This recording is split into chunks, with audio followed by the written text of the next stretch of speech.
차별금지법 바로 알기 아카데미 시청자 여러분 안녕하십니까? 저는 차별금지법 바로 알기 아카데미 운영위원으로 섬기고 있는 이상원 교수입니다. 2024년 6월 28일 금요일 오후 2시 제175회 차별금지법 바로 알기 아카데미 강의 일정을 시작하겠습니다. 특별히 바쁘신 가운데서도 실시간으로 시간을 내셔서 이 강의를 시청해 주시는 시청자 여러분께 깊은 감사를 드립니다.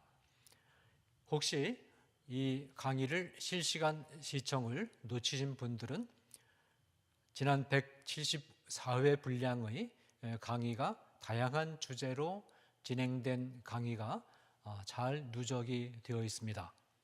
우리 시청자들께서 관심이 있는 주제들을 골라서 틈틈이 시청해 주시면 이 차별금지법 문제, 동성애 성혁명 문제, 젠더 이데올로기 문제, 그리고 교과서의 왜곡 문제, 이런 문제들에 대해서 현황을 파악하시는데 상당한 도움을 받으실 수가 있고, 또 학문적인 관점에서 또 기독교 세계관적인 관점에서 이런 문제들을 어떻게 분석하고 비판해야 하는가에 대해서 상당한 도움을 얻으실 수 있고, 또 현재 이런 문제들에 대한 비판과 또 개정 운동이 어느 선까지 와 있고, 또 우리가 어떤 마음가짐과 태도로 또 이런 이 동성애, 반동성애 운동,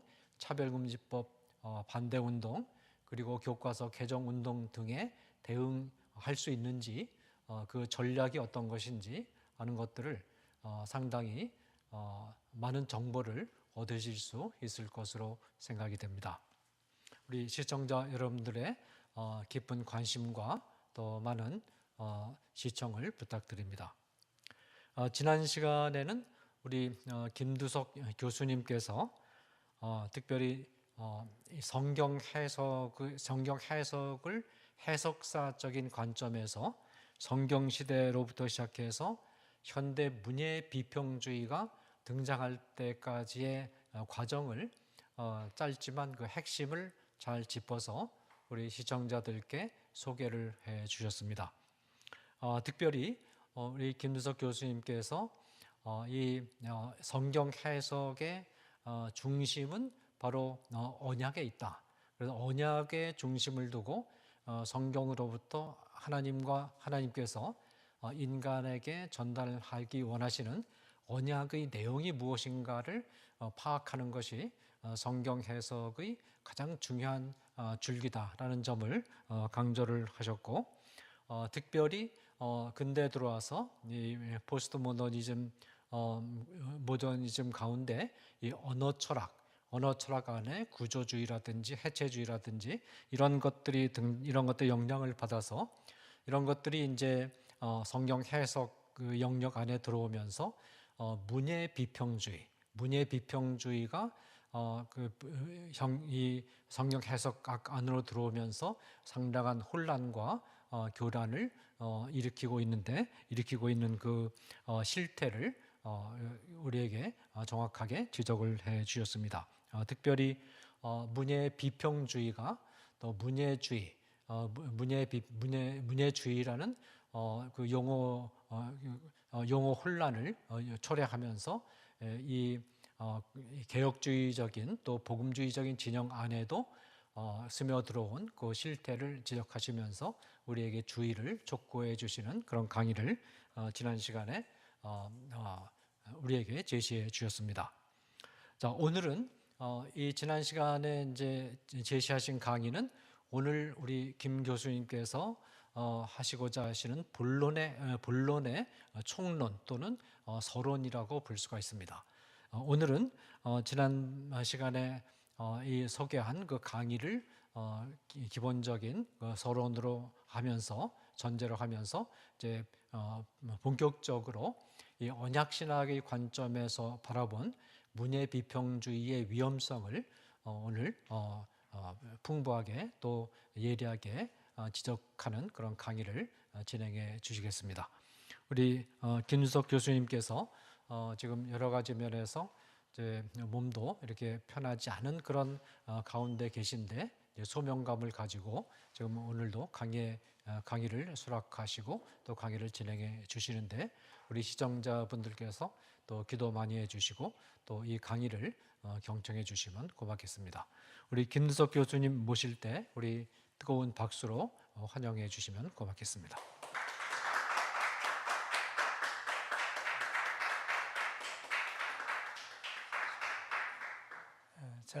제가 평상시 존경하고 또 많은 강의를 통해서 영향을 받는 대선배님이신 이상원 교수님의 소개를 받으니까 참 영광스럽고 기쁘기 한이 없습니다. 기도하시겠습니다. 전능하시고 거룩하신 하나님 아버지 감사합니다. 이 부족한 종을 이 귀한 자리에 세우셨사오니 성령으로 역사해 주시고 마치는 시간까지 인도해 주시기를 간절히 비옵고 우리 주 예수 그리스도의 이름으로 감사 기도하옵나이다. 아멘.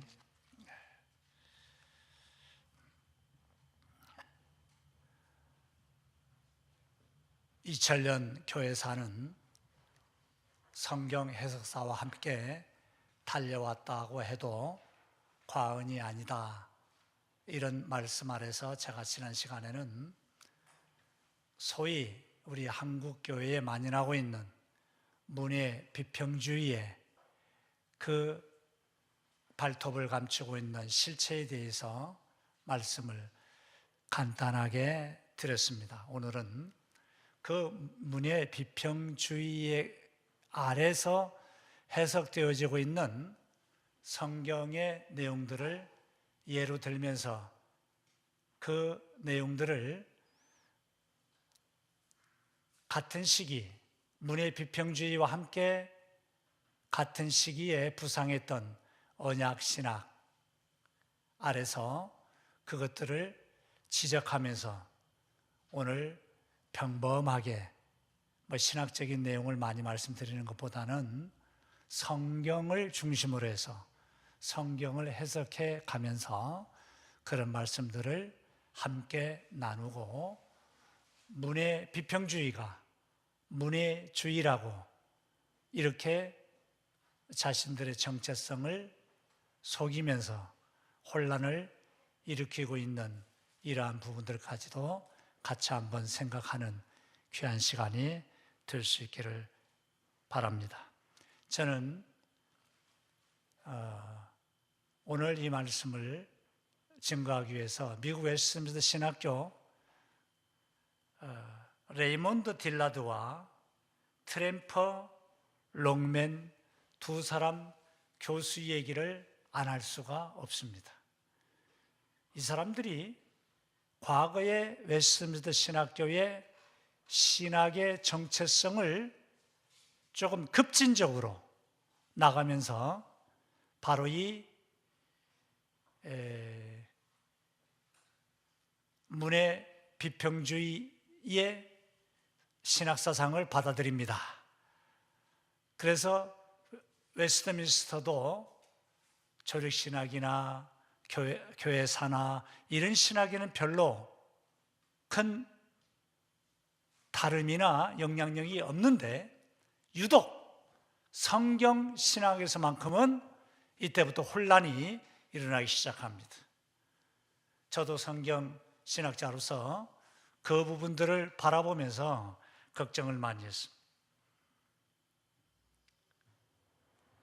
이런 사람들, 그러니까 밀렌버그가 1970년대 미국 성서신학교의 회장으로서 양식 비평을 넘어서라는 논문을 쓴 이후 많은 언어학자들 또 구조조약자들 이런 학자들의 견해를 받아들이면서 성경은 문학이다 이렇게 전제를 해버리고 성경을 문학을 해석하는 방법으로 해석해야 된다. 그런 것이 급진적으로 1970년, 80년대에 들어옵니다. 그러면서 이 사상이 한국교회까지도 들어오게 되는 것이죠. 저는 웨스턴드 신학교 교수였던 이 R. 딜라드와 T. 롱맨 두 교수의 이 주장들이 대거 한국교회에 상륙을 합니다. 그렇게 해서 성경 해석이 그대로 전달이 되고 있음을 바라보게 됩니다. 그 중에서도 가장 중요한 게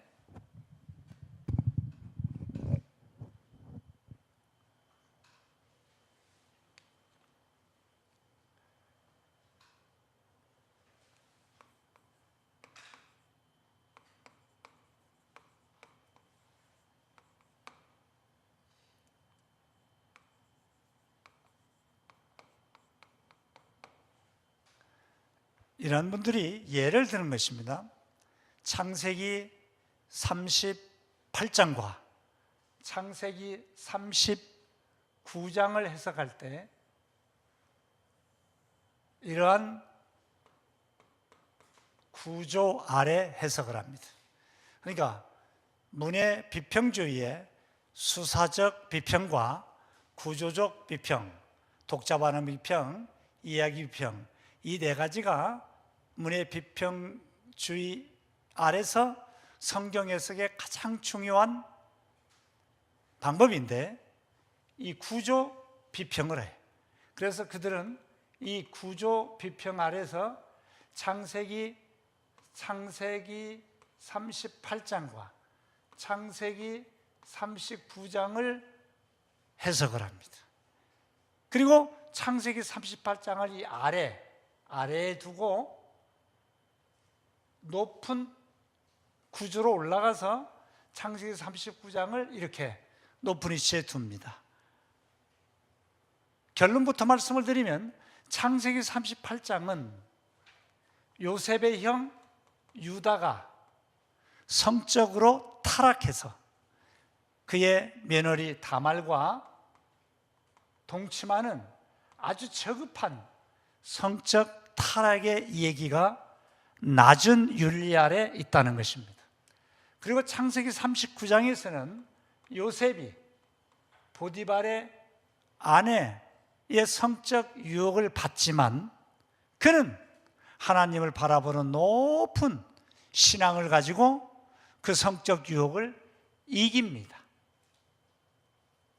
그래서 이 부분에서는 요셉의 높은 신앙을 강조하기 위해서 구조적으로 일부러 요셉의 형인 유다의 성적 타락의 얘기를 바로 앞에다가 구조적으로 편집을 했다는 것입니다. 그러니까 창세기 38장의 유다와 다말의 성적 타락의 이야기는 아주 이 자체를 성적 타락으로 보고 낮은 윤리다, 이렇게 딜라드와 롱맨 투 교수는 해석을 합니다. 그리고 이제 그 이유는 요셉의 보디발 아내의 성적 유혹을 요셉이 이깁니다. 그 성적 유혹을 이기고 승리했음을 강조하기 위해서 이러한 구조를 만들었다는 것이죠. 그래서 창세기 38장과 창세기 39장 사이에는 문의 비평주의 아래서 이러한 구조가 있다는 것이죠. 따라서 요셉의 높은 고상한 성적 윤리, 이것을 통해서 무엇을 가르쳐 주느냐면 오늘날 우리 그리스도인들도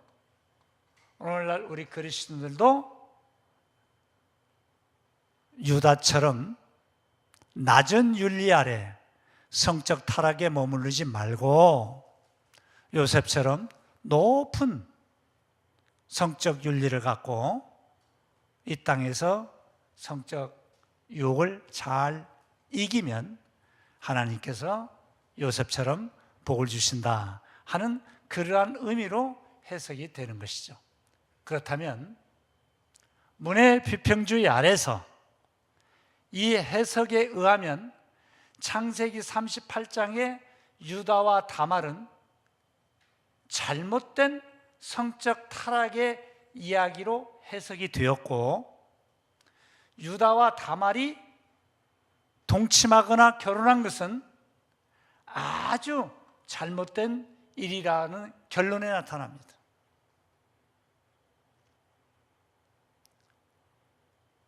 오늘 저는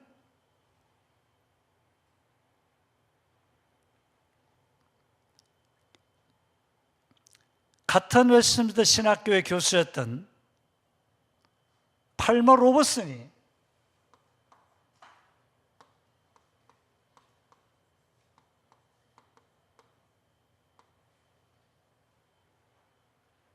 언약신학의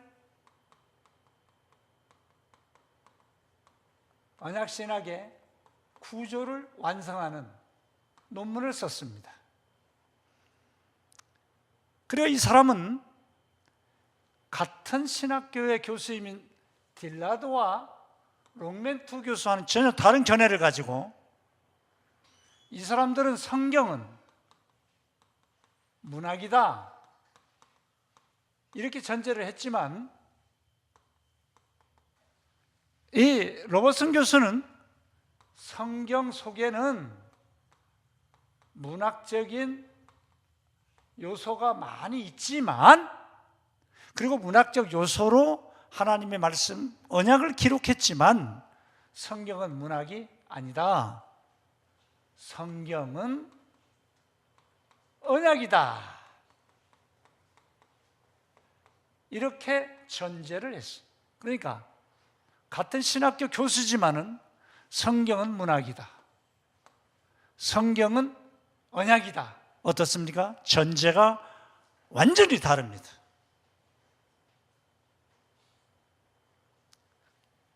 그래서 로버슨 교수는 성경은 언약이고, 이 언약을 기록하고 다루는 방법이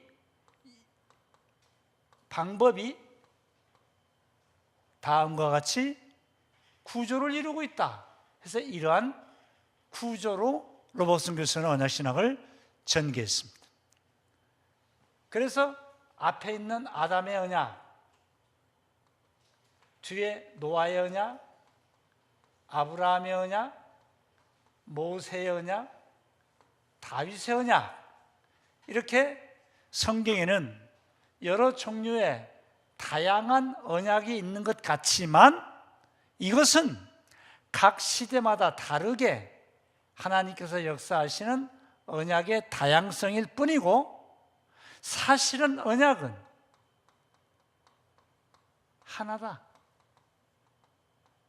하는 기존의 견해를 그대로 받아들입니다. 그러나 딜라드와 롱맨을 중심으로 해서 이미 밀렌버그에 의한 수사적, 구조적 이러한 문의 비평주의 신학이 들어온 이후에는, 여기서는 문의 비평주의에서는 성경을 문학이라고 보고 성경 안에는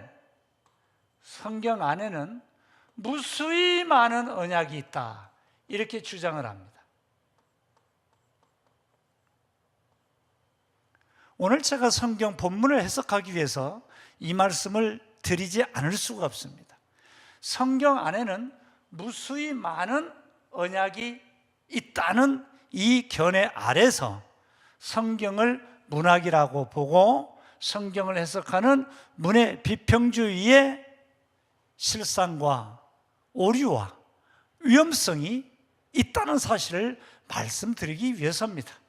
그런데 여기에 용기 있게 로버슨 교수가 성경은 안에는 문학적 요소가 많이 있습니다.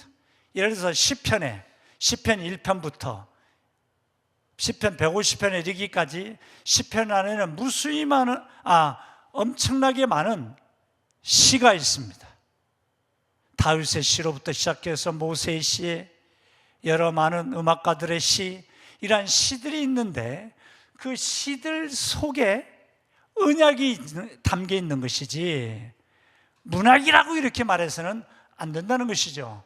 그래서 성경은 문학이 아니고 언약인데 언약을 표현하는 방법으로서 문학적 요소가 있을 뿐이다. 그리고 성경에는 오직 하나의 언약이 있다라고 하는 기존 전통적인, 즉 예수 그리스도의 성경 해석, 사도들의 성경 해석, 교부들의 성경 해석, 그리고 경건한 종교 개혁자들의 성경 해석, 이 전통적인 성경 해석 아래서 주장되는 성경 해석의 원리 가운데 하나가 성경에는 하나의 언약이 있다라는 것입니다.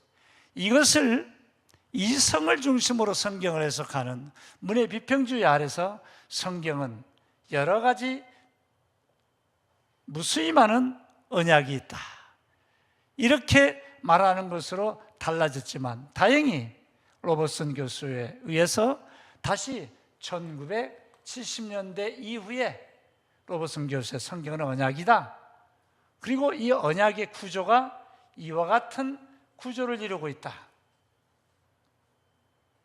그의 이 논문은 성경 신학계에서 아주 놀라운 발전을 이룹니다.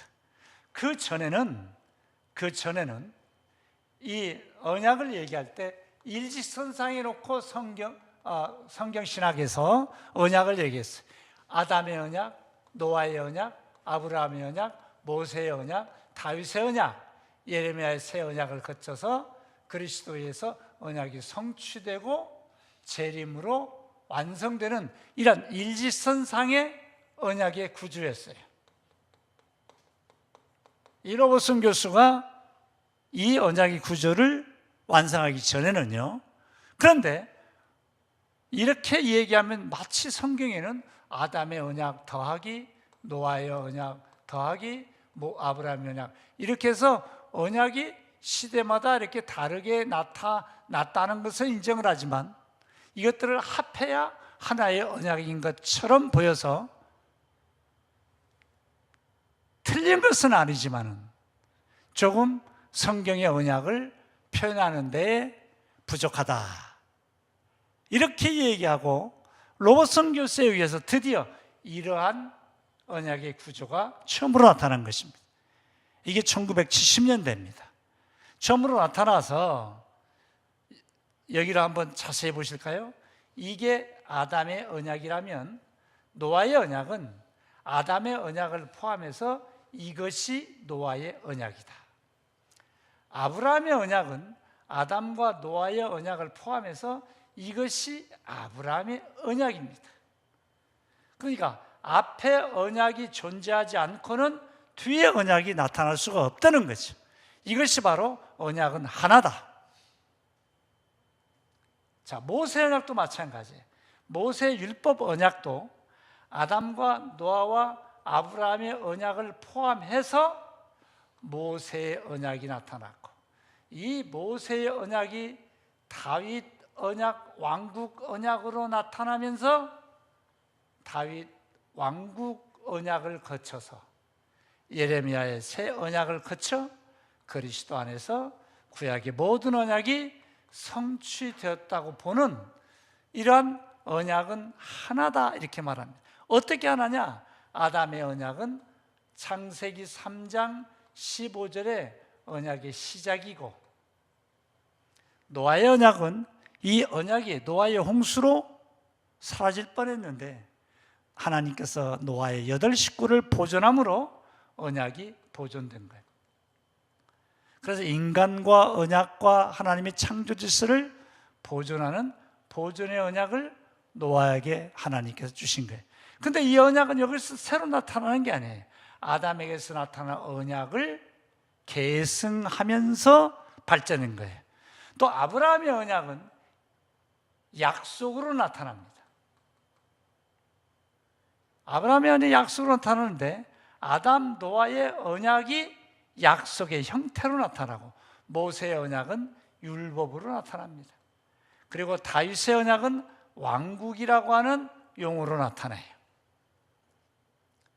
그래서 아담에게서 언약이 시작되고 노아에게서 그 언약이 보존되고 아브라함에게서 약속으로 발전되고 모세에 의해서 율법으로 더 점진되었고 다윗에 의해서 왕국의 언약으로 나타나다가 드디어 예수 그리스도가 이 땅에 오심으로 하나님 나라 언약으로 성취가 되면서 이 언약이 역사 속에서 계속되다가 주님의 재림으로 하나님 나라 언약으로 성취가 되고,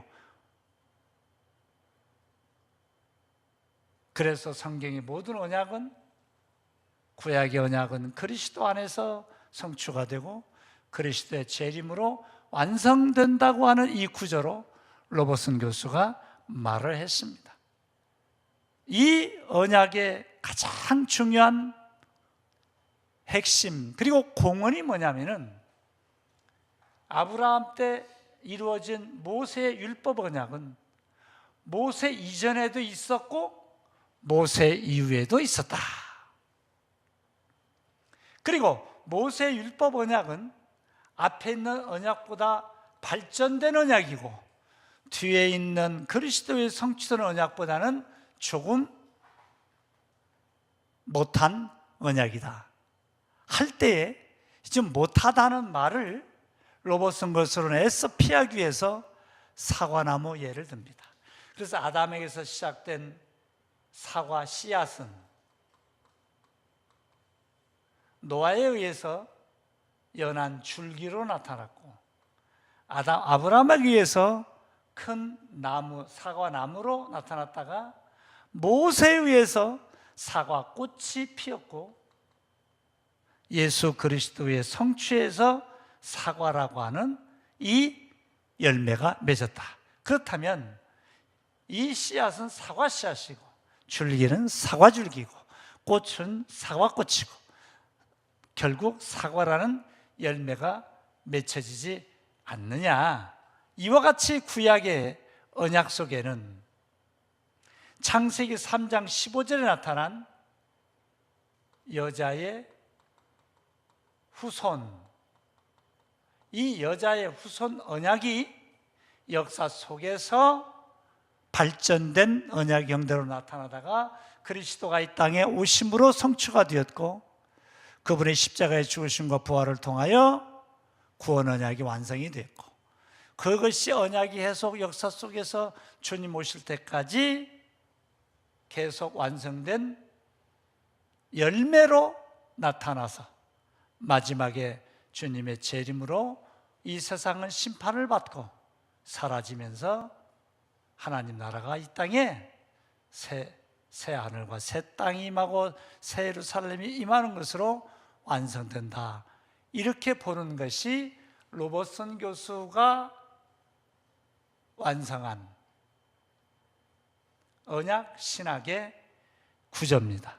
그래서 이 구조에서 큰 역할을 한 게 뭐냐면 모세 시대의 율법 언약이 완성됐지만 이전에는 율법이 없었느냐? 아닙니다. 자, 제사를 보겠습니다. 이 제사 제도도 모세 시대에 양이 대신 피 흘려 죽음으로 제사 지내는 제사가 있었지만 모세 이전에 아브라함 때도 아브라함도 제사를 드렸고 노아도 제사를 드렸고 아담 시대에 가인과 아벨도 제사를 드렸습니다. 그러니까 모세 시대에 제사 제도가 완성됐지만 그 전에도 제사 제도가 있었습니다. 이렇게 연약하지만 그리고 여기서 제도로 완성됐고 이 모세의 제사 제도가 다윗 시대를 거쳐서 왕국 시대를 거쳐서 바벨론 포로 시대 그리고 돌아온 이후 시대를 거쳐서 예수님도 이 모세의 완성된 성막 제사 제도와 솔로몬과 다윗 때 이루어진 성전 제사 제도와 그 뒤에 바벨론 포로 시대에 수르바벨 성전과 그 이후 헤롯 성전을 지나서 그리스도의 성전 제도, 성전이 파괴되는 그리스도의 성전 제도를 통해서 성취가 되었고, 오늘날에는 누구나 예수 그리스도를 믿는 자들은 하나님의 거룩한 성전이 되어서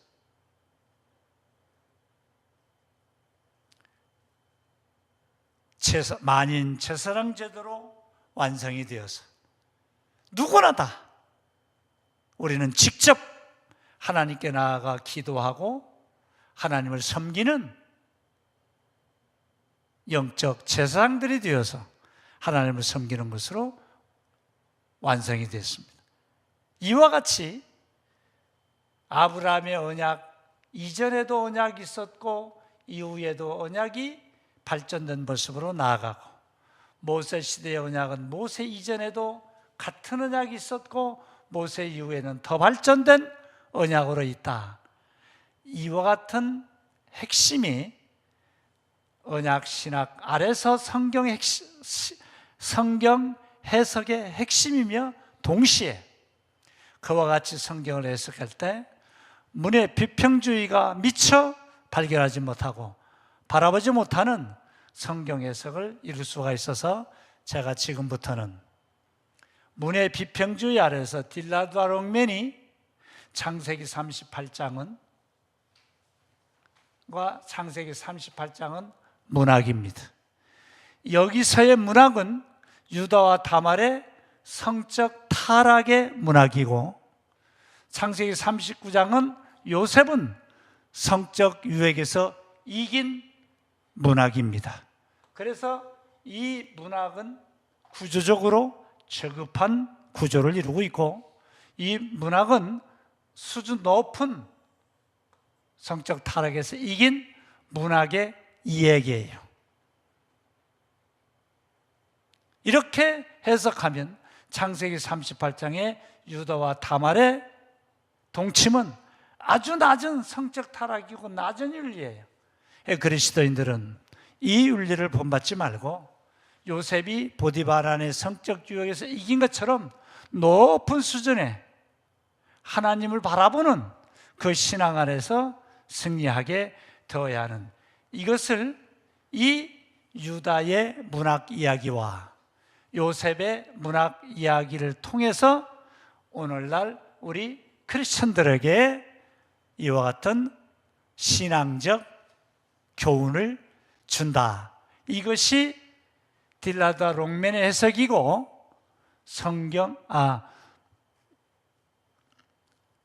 문의 비평주의 아래서 성경 해석인데, 이 딜라드와 롱맨의 해석을 우리 한국교회가 그대로 가져와서 한국교회가 지금 이렇게 해석하고 있습니다.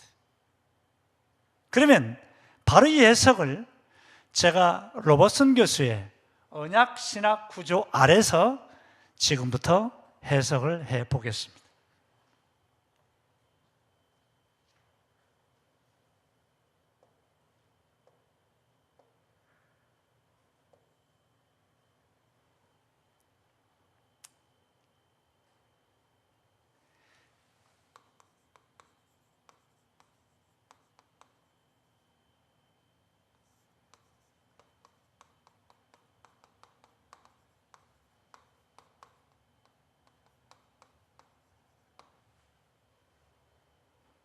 창세기 38장은 창세기 37장부터 시작하는 요셉의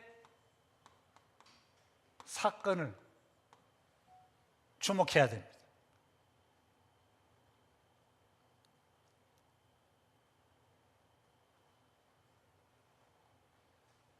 이제 창세기 37장부터 창세기 38장만 빼고는 창세기 50장까지가 요셉으로 이어집니다.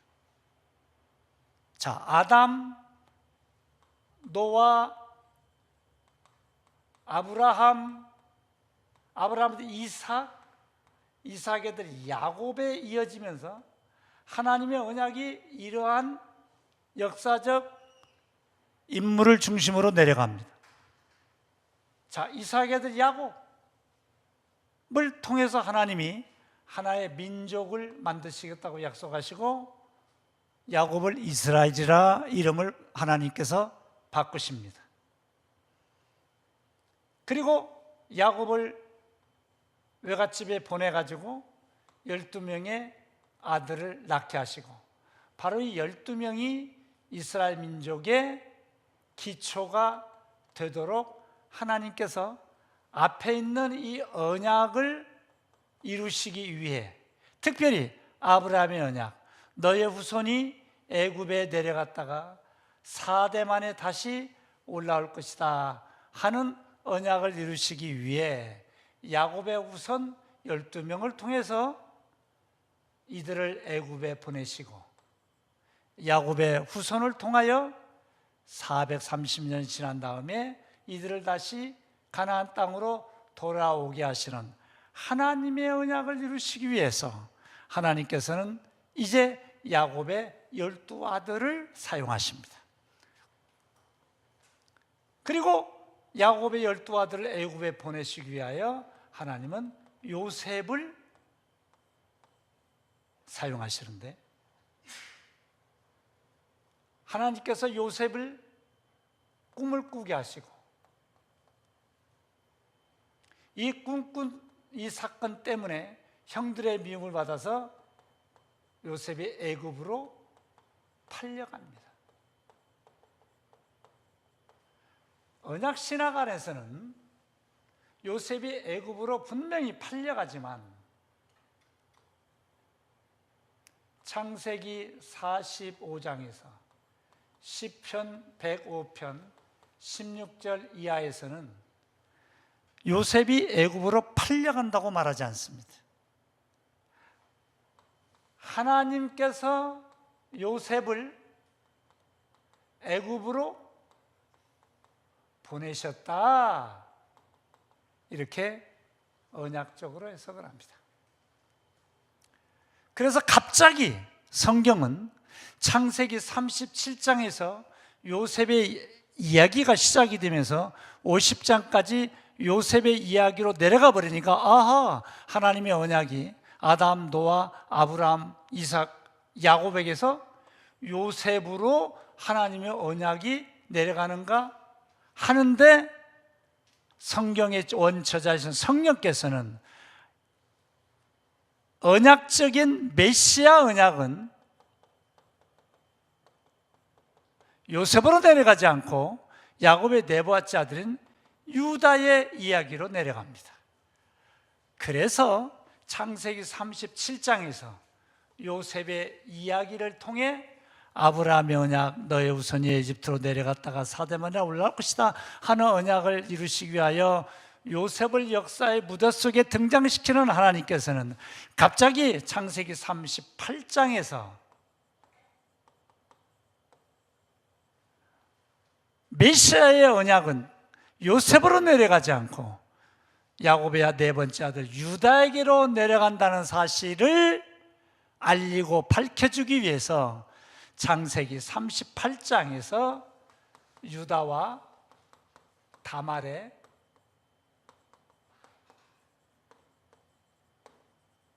계대결혼 사건을 성경에 기록함으로써 메시아 언약은 요셉에게 내려가지 않고 유다에게 내려간다는 사실을 알리기 위해서 유다의 역사적 사건을 한 토막 선택적으로 기록해서 성경 독자들이 오해하지 않도록 하시기 위하여 이렇게 유다의 이야기를 기록한 거예요. 그래서 유다와 그의 며느리 다말과의 이 동침은 낮은 윤리의 성적 타락이거나 시아버지가 며느리와 동침하는 잘못된 성윤리 아래서 비평주의자들이 공격하는 것처럼 유다는 집을 떠나 가나안 땅에 살면서 가나안의 낮은 수준의 성윤리를 받아들여 가지고 며느리와 동침하는 무리한 짓을 저질렀다. 이렇게 해석을 하는 것은 너무 잘못된 거예요. 왜냐하면 아까 제가 언약신학의 구조에서 모세 시대의 율법 언약이 여기서 비로소 완성됐지만 모세 시대 이전에 아브라함 시대나 노아 시대나 이런 시대에도 이러한 언약이 있었고 이것들을 바탕으로 해서 율법 언약을 하나님이 성문화 시켜서 주셨다. 이렇게 바라보는 언약신학 안에서 신명기 25장 5절에서 10절에 보면 하나님께서 유대인의 결혼을 말씀하신 내용이 나옵니다. 이게 바로 계대결혼입니다.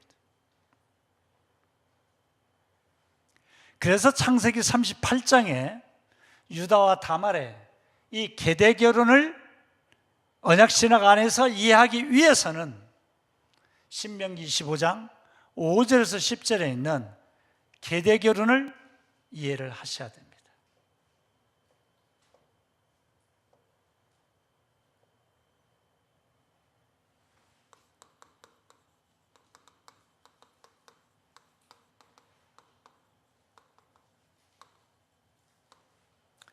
이 신명기 25장 5절에서 10절에 나타난 유대인들의 결혼제도를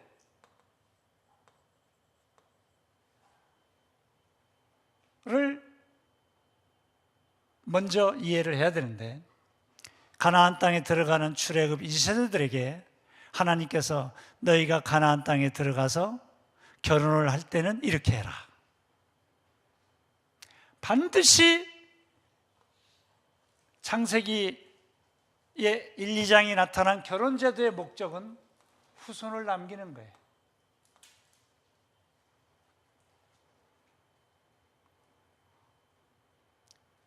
만약 누가 성경에서 말하는 결혼은 무엇이냐라고 묻거든, 한 남자와 한 여자가 한 몸을 이루어서 후손을 남기는 거예요.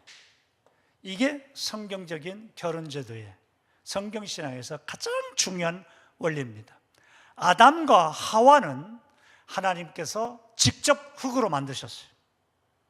그러나 아담과 하와 이후의 모든 후손은 바로 이 하나님께서 최초로 정하신 결혼 제도를 통하여 둘이 한 몸을 이루는 이 결혼 제도를 통해 후손을 남기는 거예요. 그래서 결혼 제도의 알파와 오메가는 후손입니다. 그래서 하나님께서 최초의 에덴 동산에서 결혼 제도를 말씀하시고 아담과 하와를 결혼 주례하실 때에 하나님께서 5가지 명령을 하셨잖아요. 한 몸을 이루라, 그리고 생육하라. 이 생육하라는 말은 씨를 남기라 그 말입니다. 후손을 남기라는 거예요. 생육하라, 번성하라, 땅이 충만하라, 땅을 정복하라, 땅을 다스리라. 결혼 제도와 함께 이 명령을 주셨어요. 이 명령이 흐릿해지면 인간은 역사 속에서 사라집니다. 대한민국이 결혼을 안 하거나 늦게 하거나 그래서 후손을 남기지 않으니까 이렇게 1, 200년 지나면 대한민국이라는 나라는 역사 속에서 사라집니다. 하나님이 창조 질서를 지키지 않는 민족이나 국가는 사라지게 되어 있습니다. 왜냐하면 세상을 창조하신 하나님께서 세상을 지금도 주장하시고 이끌어 가시기 때문에 창조 질서 아래 살아가지 않는 인간은 역사 속에서 사라집니다. 그래서 이 결혼제도의 최고의 목적은 후손이에요. 그래서 신명기 25장 5절 10절 너희가 가나안 땅에 들어가거든 가나안의 우상 문화를 본받지 말고 가나안의 우상의 여러 가지 생활 습관을 받아들이지 말고 모세의 율법을 지키면서 하나님을 섬기라 하고 너희들이 결혼할 때는 계대 결혼을 지키라. 계대 결혼이 뭡니까? 자, 계대 결혼은 한 남자와 한 여자가 결혼합니다. 여기서 반드시 후손이 나와야 돼. 만약에 어떤 남자가 결혼했는데 후손을 남기지 못하고 죽으면 이 여인은 다른 집안으로 시집 갈 수가 없습니다. 그 집안에서 죽어야 합니다. 그래서 그 집안에서 죽은 자기 남편의 형이나 동생, 형이나 동생이 없으면 사촌, 사촌도 없으면 육촌, 이렇게 해서 죽은 자기 남편의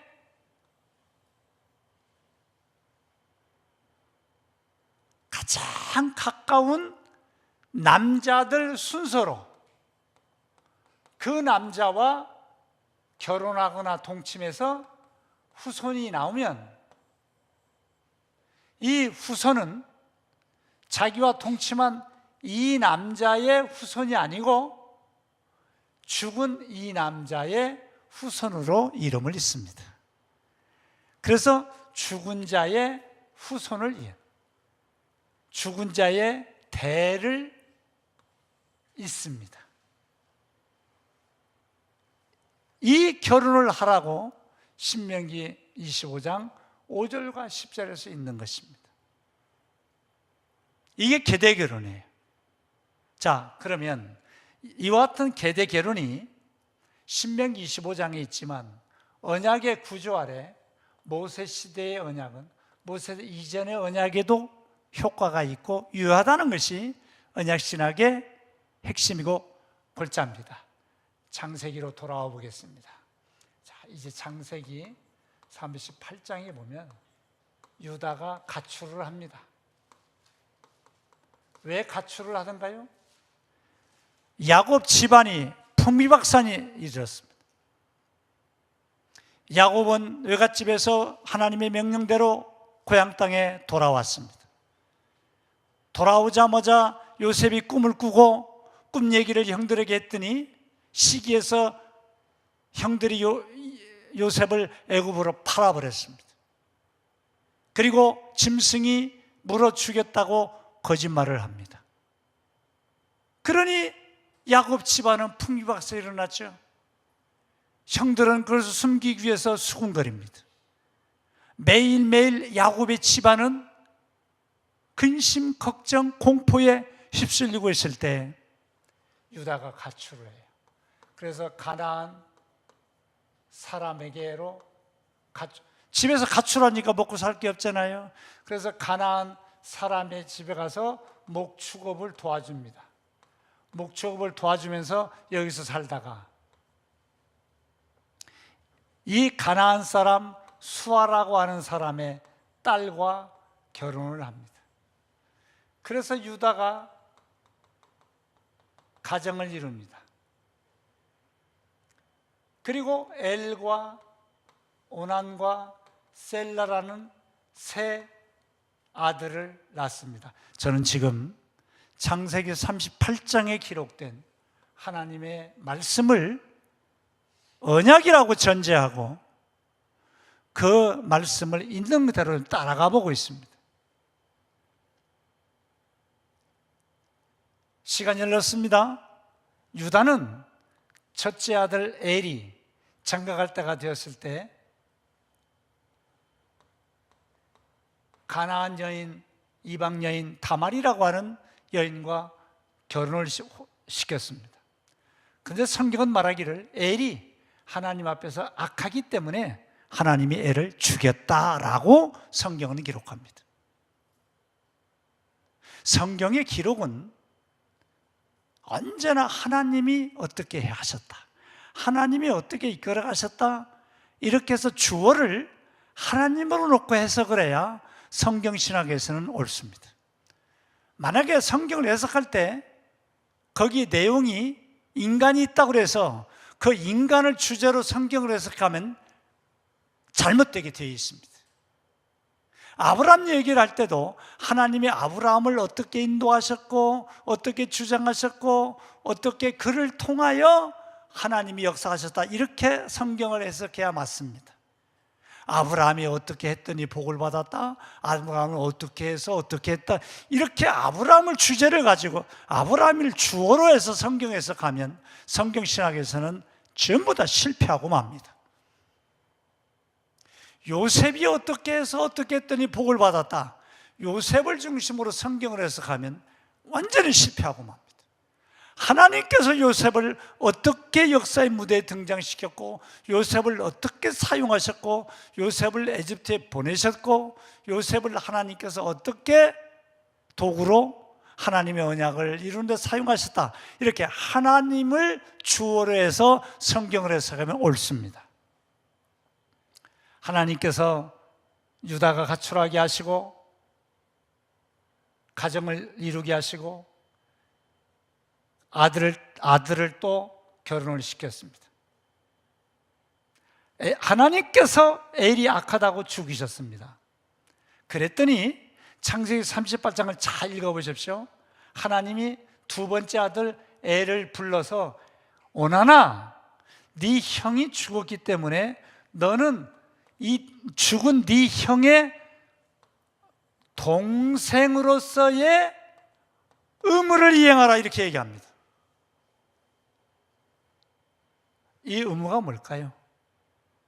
이 의무가 뭘까요? 창세기 38장에 나타난 유다가 아버지로서 말하는 죽은 형 엘의 동생으로서의 의무가 뭐냐면 바로 신명기 25장 5절에서 10절에 나타난 계대결혼이에요. 형이 죽었으니까 형수인 다말과 동침하거나 결혼해서 후손을 남겨줘야 하는 동생의 의무를 이행하라고 합니다. 그래서 동생 오나는 예하고 아버지의 그 신앙적 명령에 따라서 첫날 밤을 보냅니다.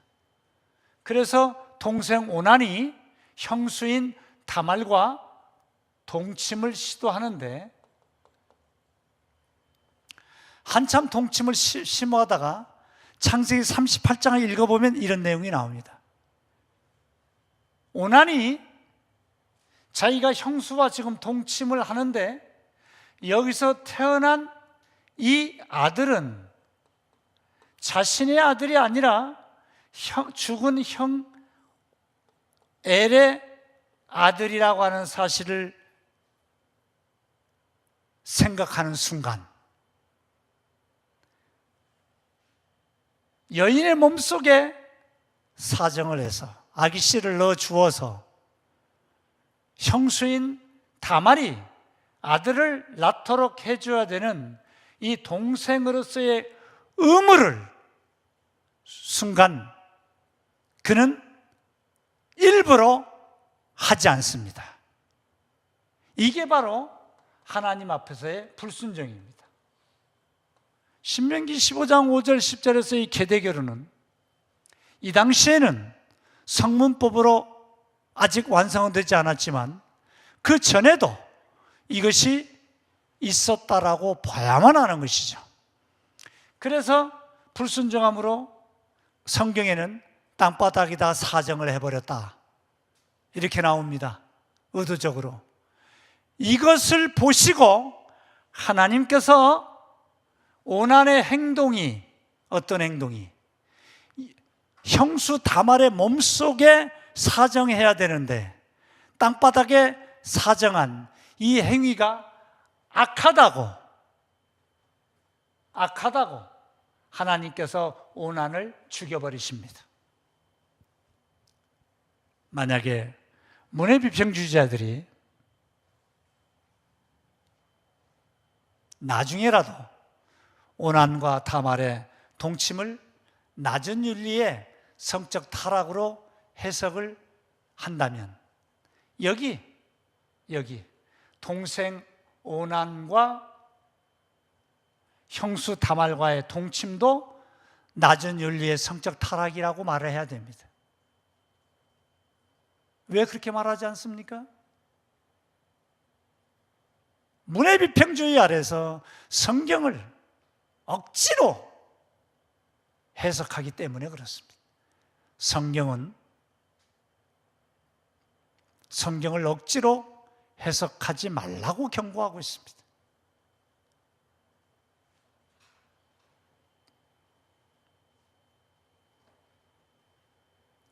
이제 유다의 아들은 셀라만 남았습니다. 신명기 25장 5절 이하의 계대 결론에 의하면 셀라가 이제 다말과 동침해서 또 후손을 남겨야 합니다. 셀라는 아직 어렸습니다. 그래서 이제 유다는 나중에 뒤에 자기가 고백하면서 뉘우치는 내용을 보면 셀라가 아직 어리다는 이유로 다말을 친정에 보냅니다. 다말을 친정으로 보내버렸습니다. 그 이유는 셀라가 어렸기 때문이라는 이유를 달아서 계속해서 자기 아들들이 죽어가니까 걱정이 되어서 이제 더 이상 아들을 계대 결혼시키는 여기에서 멀리하기 위해서, 즉 하나님의 말씀을 불순종해버리는 것이죠. 그래서 친정으로 보내버렸습니다. 그런데 창세기 38장 또 읽어보면 뒤에 이런 내용이 나옵니다. 친정에 가 있는 다말은 셀라가 장성했음에도 불구하고, 셀라가 여자를 알만한 나이가 되었음에도 불구하고 자기 남편으로 주지 않았다라고 기록하고 있죠. 이걸 문해비평주의자들은 해석을 해야 돼요. 하지 않습니다. 그리고 시간이 흐릅니다. 양털 깎는 시기가 되었습니다. 양털 깎는 시기란 고대 근동에서 남자들이 집을 떠나서 텐트를 치고 또는 그 지역에 다른 집을 빌려서 거주하면서 양털을 깎습니다. 이 양털 깎는 시기가 되었을 때 바로 딥나라고 하는 곳으로 자기 시아버지 유다가 양털을 깎으러 갔다는 소식을 듣습니다. 유다가 양털 깎으러 갔다는 소식을 듣고 친정에 가 있는 유다의 며느리 다말은 급히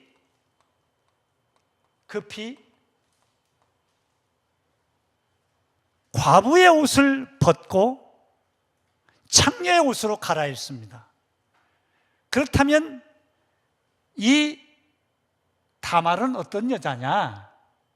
유다의 며느리로서 다말의 가문에 시집온 이후에 그는 충실하게 장차 완성될 모세의 계대 결혼을 지키고 있었습니다. 그래서 그는 비록 친정에 와 있지만 자신은 이미 결혼한 여자라는 사실을 친정 동네 사람들에게 알리기 위해서 과부의 옷을 입고 있었어요. 나 건드리지 마. 나 결혼한 사람이야. 그래서 과부의 옷을 입고 있어요. 나는 지금 몸은 친정에 와 있지만 나는 유다 가문의 여자다 하는 걸 알리기 위해서 과부의 옷을 입고 있었는데 급히 과부의 옷을 벗어버리고 창녀의 옷으로 갈아입고 양털을 깎는 시아버지가 있는 유다에게로 온 것입니다.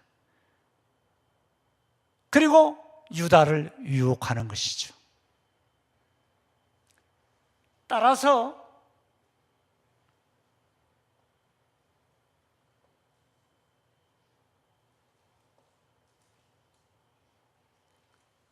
다말은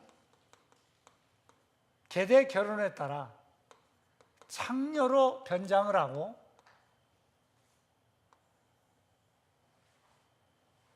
시아버지 유다가 양털 깎는 지역에서 그를 유혹하는 것이죠. 드디어 기회가 왔습니다. 유다가 창녀에게 다가가 오늘 밤 나랑 동침하자 하고 요구를 합니다. 그러니까 이 창녀로 변장한 다말이 면박을 쓰고 나랑 동침하는 건 문제가 아닌데 나에게 화대를 주십시오. 화대. 그러니까 유다가 염소 새끼 한 마리를 주겠다.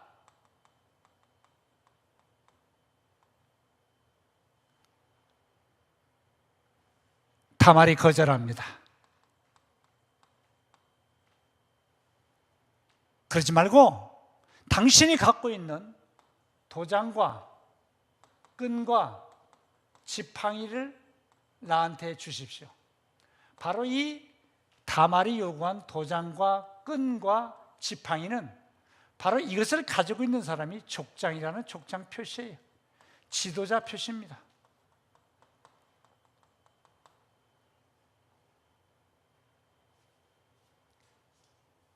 그리고 이것은 아무나 갖고 있지 않고 족장이나 지도자만 가지고 있는 거예요. 이 당시에 이걸 가지고 있는 사람은 유다라고 하는 이 족장밖에 없습니다. 동침을 했습니다. 다음 날이 됐습니다. 유다가 창녀를 찾았지만 사라졌습니다. 급히 자기 친구를 불러다가 염소 새끼 한 마리를 손에 쥐어주고 창녀에게 가서 염소 새끼를 주고 내 도장과 끈과 지팡이를 좀 찾아와 달라고 말합니다. 유다 친구가 하루 종일 찾았지만 못 찾았습니다. 동네 사람들에게 묻습니다. 그래서 동네 사람들이 이 마을이 생긴 이후로 이 동네에는 창녀가 없었습니다. 그리고 성경은 말합니다.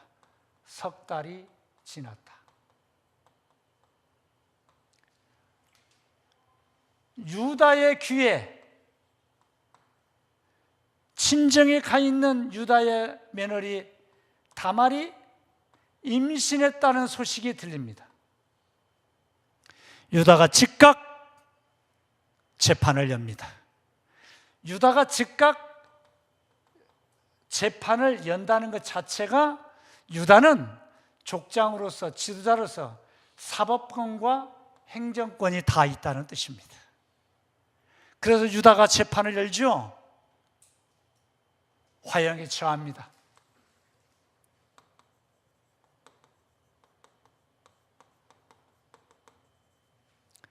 유다가 말합니다. 네 빗속에 있는 그 남자가 너는 친정에가 있었기 때문에 유다인 내 집안에 있지 않은 기간에 임신을 했으니까 우리 유다 집안의 남자와 동침하지 않고 너는 친정에 가 있었기 때문에 친정에 가 있는 동안에 다른 남자와 동침한 것이 분명하다. 이렇게 재판장으로 변한 유다가 말한 거예요. 자, 여기서 우리가 이걸 주의 깊게 보셔야 됩니다. 왜 다말은 유다 집안의 남자와 동침했으면 잘못이었고 유다 집안의 남자가 아닌 다른 남자와 동침을 했기 때문에 화형에 처해질까요? 바로 신명기 25장 5절에서 10절에 있는 이 내용 때문에 그렇습니다. 사랑하는 시청자 여러분, 이것을 이해하지 못하면 창세기 38장의 본문을 우리는 이해하지 못하는 것입니다. 그래서 유다는 자기 집안의 남자와 동침하지 않고 친정에 가 있는 동안 다른 남자와 동침했기 때문에 이것이 잘못이다, 화형에 처할 만큼 잘못이다 인정하고 화형을 막 집행하려고 그러는데, 유다가 다말이 도장과 끈 지팡이 이것들을 증거물로 제출합니다.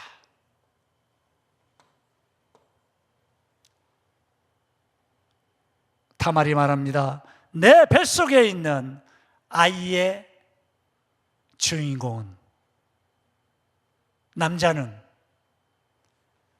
이 도장과 끈과 지팡이를 가지고 있는 바로 이 남자입니다. 이 재판정에 나와 있는 수많은 사람들은 도장과 끈과 지팡이가 누가 갖고 있는 걸 잘 알고 있어요. 유다만이 가지고 있었어요. 그래서 다말, 유다 집안에 있는 후손을 남겨야 하는 유일한 여자 다말이 유다와 동침하여 임신을 했다는 사실이 밝혀지면서, 아하, 유다 가문에 유다의 아들 엘 죽었죠. 오난 죽었죠. 셀라는 유다가 다말의 남편으로 주지 않았기 때문에 이 잘못은 고스란히 유다의 잘못이에요. 그래서 셀라도 후손을 남기는 사람으로 비켜갑니다. 그러면 이 집안의 남자는 유다 한 사람밖에 안 남았습니다. 마지막 남은 유다와 동침해서라도 하나님의 명령인 후손을 남기기 위해 다말은 이 유다 가문에 시집 와서 하나님에 대한 말씀과 하나님에 대한 사상을 알았어요. 그래서 이러한 위험과 죽음을 각오하는 환경 속에서 유다와 다말이 동침하여 후손을 가진 거예요. 도장과 끈과 지팡이를 바라보는 순간 다말을 화형에 처하겠다고 족장으로서 사법권을 행사하던 유다는 이 증거물을 보고, 아하, 이 다말이 내가 마지막 아들 셀라를 후손을 남기는, 대신 결혼하여 아들을 낳거나 대신 땅을 사주거나 대신 값을 지불하는 사람을 히브리 말로 고엘이라고 합니다. 이 구약의 중요 사상 중에 하나인 고엘 사상 아래 내가 내 며느리 다말에게 셀라를 주지 않으니까 나에게 접근해서 후손을 남기려고 노력을 했구나. 그렇게 여긴 유다는 창세기 38장에서 칭찬합니다. 다말을, 너는 나보다 의롭도다.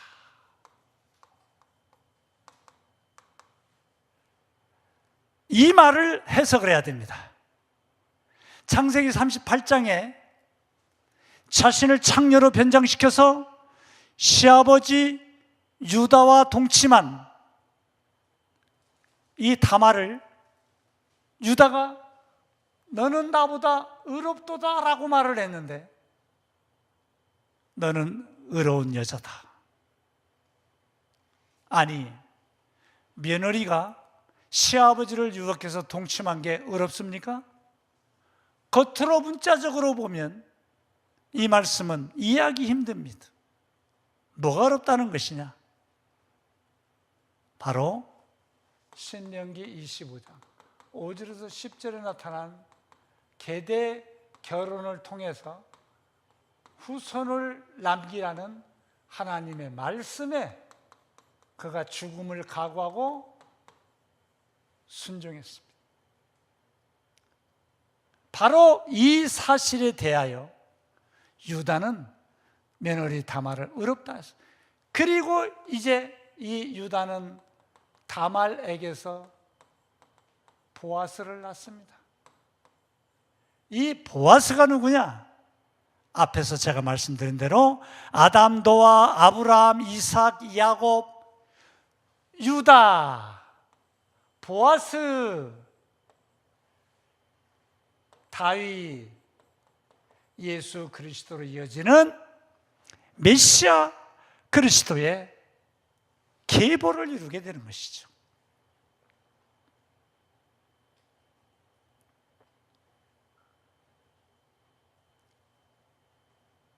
다시 앞으로 돌아가겠습니다. 하나님의 언약, 성경은 언약입니다. 이 언약이 역사 속에서 점점점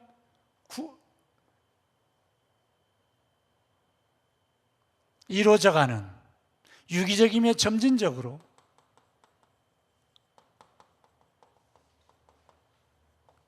이루어져 갈 때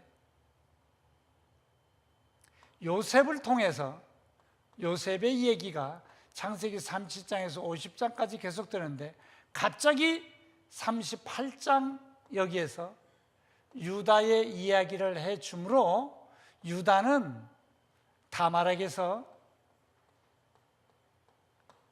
보아스가 태어나게 함으로써 메시아의 계보는 야곱에게서 요셉으로 이어지지 않고, 비록 창세기 37장에서 50장 길게 요셉의 얘기가 진행된다 하더라도 메시아의 계보는 요셉에게 이루어지지 않고 유다에게로 이어진다는 사실을 보여주기 위해서 창세기 38장이 하나님의 언약 아래서 기록된 것이고, 요셉은 창세기 38장만 제외하고는 창세기 39장, 창세기 37장에서 창세기 39장을 거쳐서 창세기 50장까지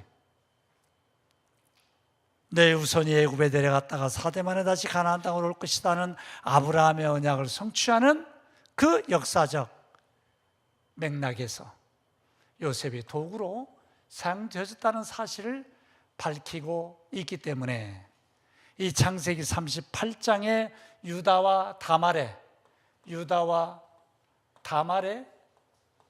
이 동침 사건은 저급한 성적 유혹이 아니고 신명기 25장 5절에서 10절 아래에서 볼 때 하나님의 말씀이에요.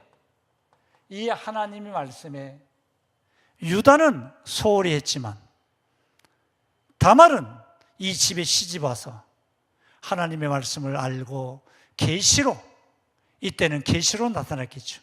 나타난 하나님의 말씀대로 그가 순종하여 메시아의 계보를 이루는 의로운, 제가 의로운 여인이라고 밝힌 게 아닙니다. 너는 나보다 의롭도다. 의로운 여인으로 나타나게 된 것입니다. 그래서 문의 비평주의자들은 창세기 38장을 유다와 다말의 비윤리적인 저급한 성윤리로 보면서 창세기 39장의 높은 요셉의 성윤리를 강조하기 위해서 창세기 38장을 저급한 성윤리를 저지르고 성적 타락한 요셉의 형 유다의 얘기를 구조적으로 쓴 것이다. 그래서 이 구조적 성경 해석 아래서는 창세기 38장에 유다는 저급한 사람이다 이렇게 해석하고 말았지만, 저는 언약신학 아래서 신명기 25장 5절에 10절에 나타난 이 언약의 유기적이며 점진적인 이 모습 아래서 신명기 25장의 모세의 율법이 그 이전에도 있었고 이후에도 있었다는 사실을 말씀을 드리면서, 결코 유다와 다말의 이 동침은, 비록 유다는 며느리 다말이 창녀인 줄 알고 결혼했지만은 결과적으로는 자신의 가문의 후손을 다말의 노력에 의해서 나타났기 때문에 이 후손이 바로 메시아의 후손. 창세기 3장 15절에 후손, 후손, 후손, 후손, 그 후손 계약으로 이어져서 예수님의 여자의 후손으로 이 땅에 오신 이 메시아의 언약을 성경 속에서 이루어낸 사건입니다. 그래서 창세기 38장도 저급한 성윤리를 보여주는 유다의 얘기가 아니라, 비록 유다는 수동적이었지만 적극적인 다말의 하나님의 말씀에 순종하는 의로운 여인, 이러한 모습을 통해서 메시아의 계보가 창세기 38장에 나타났다, 이렇게 볼 수밖에 없습니다.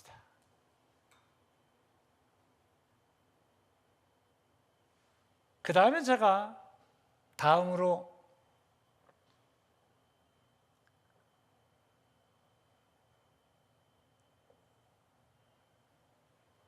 예를 들고 싶은 게 있습니다. 자, 시간이 많이 갔지만 제가 간단하게 말씀드리겠습니다. 딜라드 롱맨을 비롯해서 문의 비평주의자들은 창세기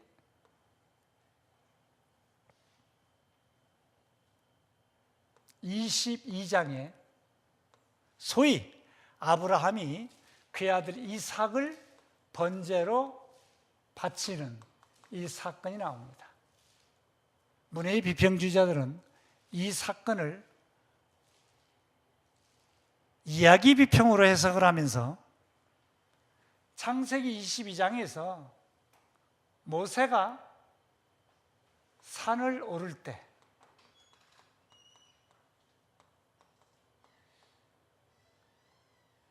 산에서 내려온 이후에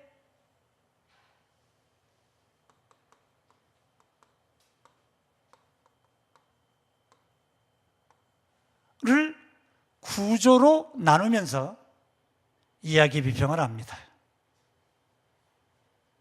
그래서 아브라함은 산을 오를 때 걱정과 근심이 있어.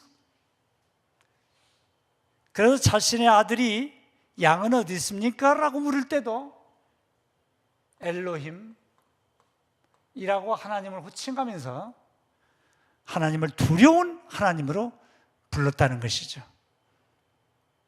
편집 비평으로 본다면 이 문서의 영향을 받았다, 아마 이렇게 얘기했을 것입니다. 그러나 문의 비평주의 아래서는 아브라함의 신앙 상태를 하나님을 엘로힘으로 부르는 이러한 상태에 머물게 했다는 것이죠. 그러나 산에서 내려와서는 아브라함은 하나님을 여호와라고 부른다. 그리고 그는 기쁨과 환희에 차 있었습니다.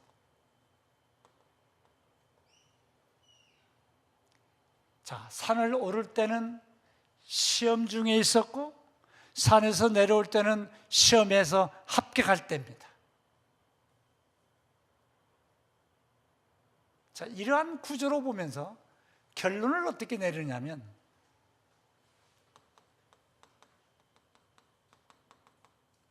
문의 비평주의 아래서 결론은 오늘날 우리 그리스도인들도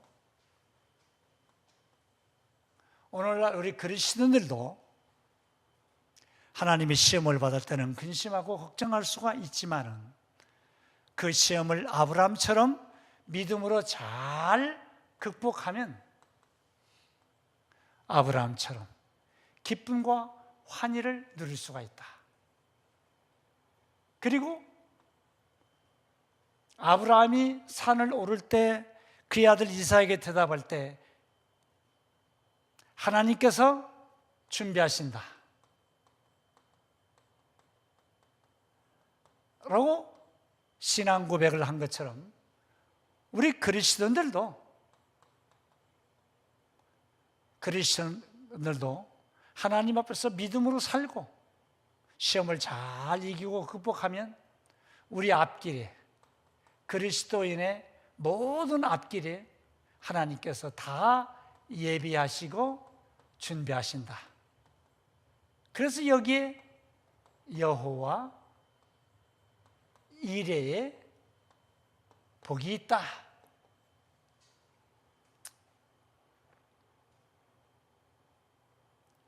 그래서 산을 오를 때의 이 이야기와 산에서 내려온 후에 변화된 아브라함의 이야기는 이러한 구조를 통해서 편집이 된 것이고,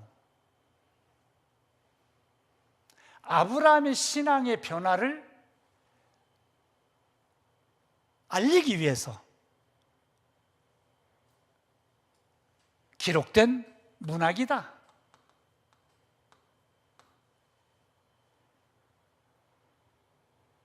그래서 이 문학은 올라갈 때에 이 인간의 수고와 걱정과 근심, 아브라함이 내려올 때에 기쁨과 환희가 있는 것처럼 그리스도인들의 삶도 하나님께서 다 앞길을 예비하고 준비하시니까 우리는 그 안에서 기뻐할 수 있는 삶을 살 수 있다라고 하는 문학이다, 이야기다, 이렇게 결론을 내려버립니다. 아브라함이 이삭을 번제로 바친 이 사건, 창세기 22장의 내용은 이것으로 끝날까요? 제가 조금만 더 하고 마무리 짓겠습니다. 아닙니다. 이 창세기 22장은 우리 개혁주의에서는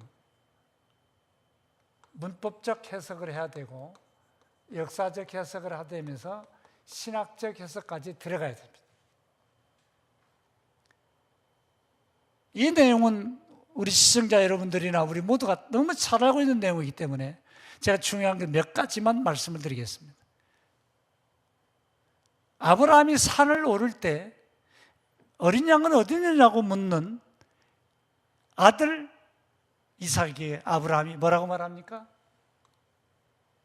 제가 히브리어를 그냥 한글로 쓰겠습니다. 엘로힘 이르에 로라고 말합니다. 하나님께서 자신을 위해 이르에 준비할 것이다. 칼 비알려 3인식 남성 단수입니다. 준비하신다.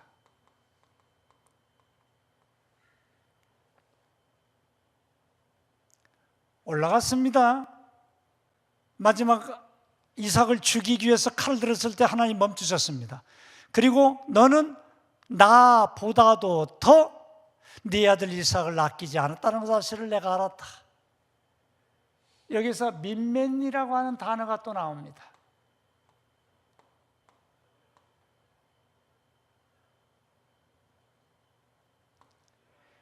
이 민맨이라고 하는 단어를 직역을 하면 나보다도 더, 우리 한글개혁성경에는 내게라고 번역을 했어요.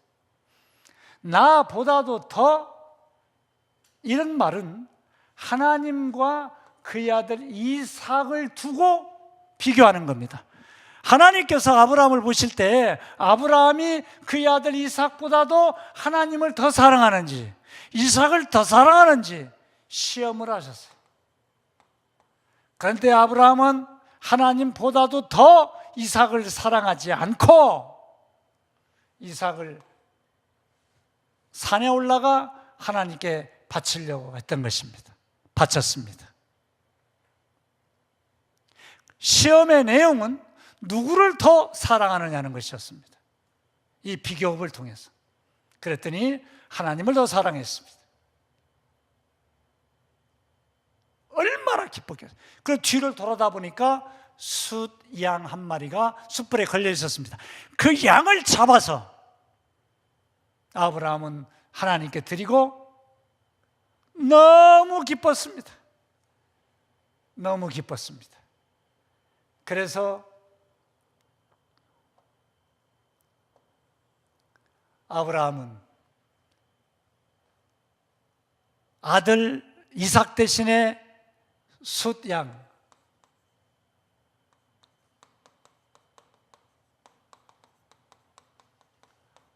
그곳에 훗날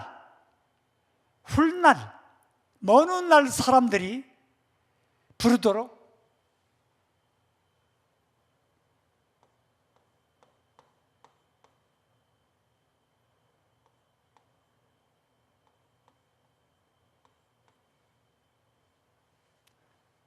소위 여호와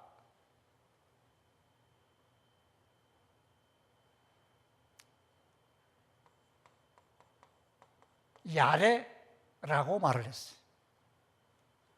자, 올라갈 때는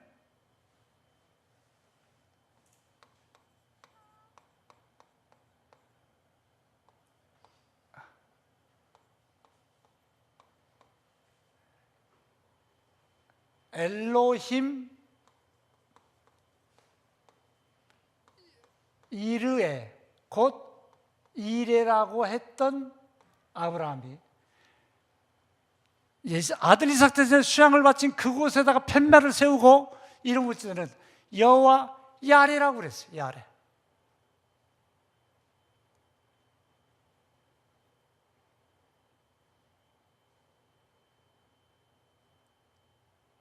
자, 왜 이 야르에, 제가 모음을 쓰지 않았습니다만 이 야레는 니팔 형태예요. 3인칭 남성 단수예요. 그가 준비될 것이다. 여기는 칼 미완료이기 때문에 하나님께서 준비하실 것이다. 따라서 산을 올라갈 때 엘로힘 이레는 하나님께서 아들 이삭 대신에 수양을 준비할 것이다 라는 의미였고, 그가 그 장소에다가 야레라고 니팔 형태로 단어를 바꾸어서 다시 말한 것은 먼 훗날 사람들이 그가 준비될 것이다 라고 말할 것이다는 의미 아래서 이렇게 말한 거예요. 따라서 언약신학 아래서는 올라갈 때 이삭 대신에 숫양이 준비됐다는 뜻으로 엘로힘 이레였고, 내려올 때는 먼 훗날 이삭 대신에 수양이 바쳐지는 바로 그곳에서 죄인들 대신에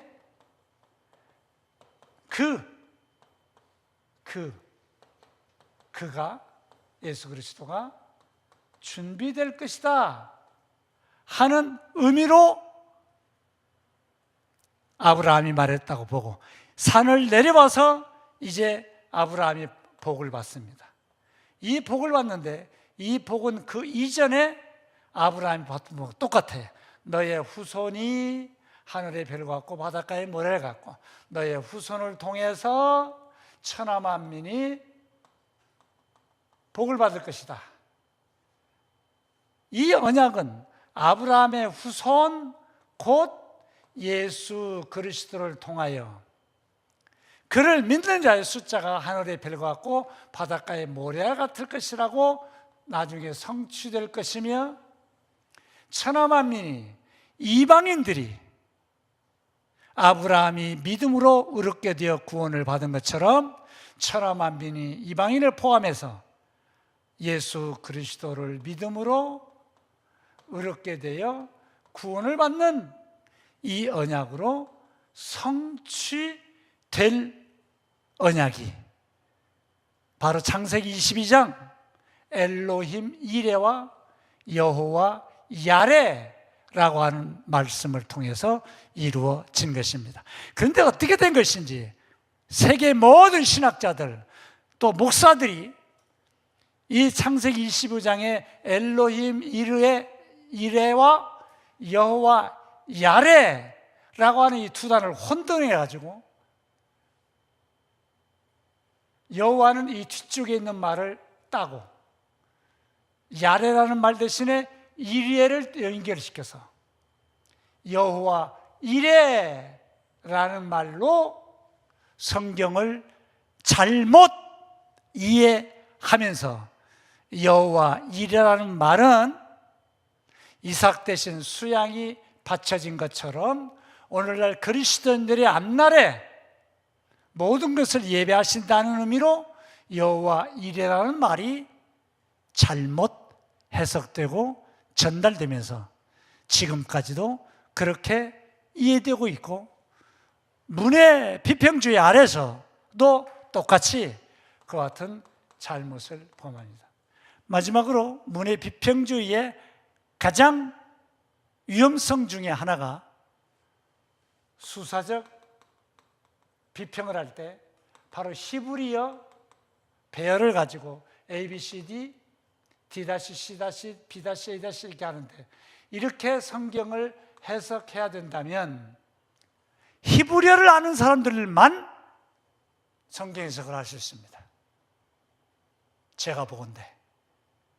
그럼 전 세계에 6,000개 이상의 언어 가운데 약 4,000개 이상의 언어로 지금 성경이 번역되어 있는데, 그 성경을 가지고도 얼마든지 성경에서 언약과 그리스도를 발견하고 죄인들이 예수 그리스도를 믿어서 구원받는 이 놀라운 하나님의 역사가 진행되고 있는데, 히브리어를 모르는 사람들은 수사비평을 하지 못한다면 이 해석이 너무나 제한적이지 않겠습니까?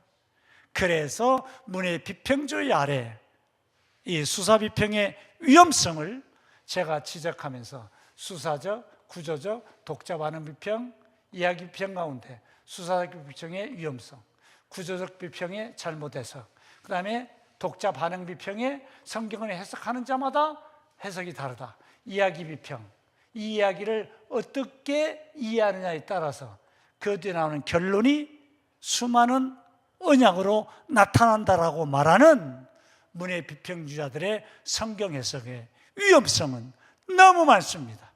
그래서 저는 언약신학자로서 로버슨 교수의 언약신학의 구조 아래 성경을 해석할 때 그렇지 않은 언약 중심의 성경 해석이 대안으로 나올 수가 있고, 그 언약 중심의 성경 해석은 성경에는 언약 하나밖에 없고 그 언약이 다양성이 있게 나타나지만 그 언약은 전부 다 예수 그리스도 중심으로 그리스도의 성취와 완성으로 구약성경, 신약성경 전체가 해석이 되어질 수 있는 유일한 대안이다, 이렇게 말씀을 드리면서 아직도 우리 한국교회의 문의 비평주의의 성경에서 제가 창세기 38장과 창세기 22장의 해석을 언약신학 안에서 해석해 드리면서 문의 성경 비평주의자들이 A라고 성경 해석을 했다면 언약신학 안에서 B라고 성경 해석이 되어야 된다고 감히 한국교회에 선포하면서 문의 비평주의의 성경 해석의 위험성을 종합해서 문의 비평주의의 성경 해석의 위험성의 마지막은 언약과 그리스도가 보이지 않습니다. 그 위험성을 지적하면서 오늘 강의를 마치도록 하겠습니다. 지금까지 경청해 주셔서 대단히 감사합니다. 기도하시겠습니다. 전능하시고 거룩하신 하나님 아버지, 감사합니다. 문의 비평주의가 문의 비평이라는 말로 자신을 감추고 왜곡하면서 전 세계를 뒤덮고 있고 우리 한국교회까지 이러한 해석이 만연되고 있지만 우리 예수님과 사도들과 교부들과 또 종교개혁자들이 성경은 언약이며 예수 그리스도 중심으로 신학적 해석을 해야 된다라고 말하는 이 해석 아래서 성경에서 예수 그리스도 중심의 구원 언약을 발견하고 그 구원 언약의 핵심인 우리 주님 예수 그리스도가 바르게 이해되고 해석되어져서 온 세상에 전파되는 놀라운 성령의 역사가 이루어지도록 하나님 아버지께서 주장하시고 역사하시고 인도하여 주시옵소서. 예수님의 이름으로 감사드리며 기도하옵나이다. 아멘.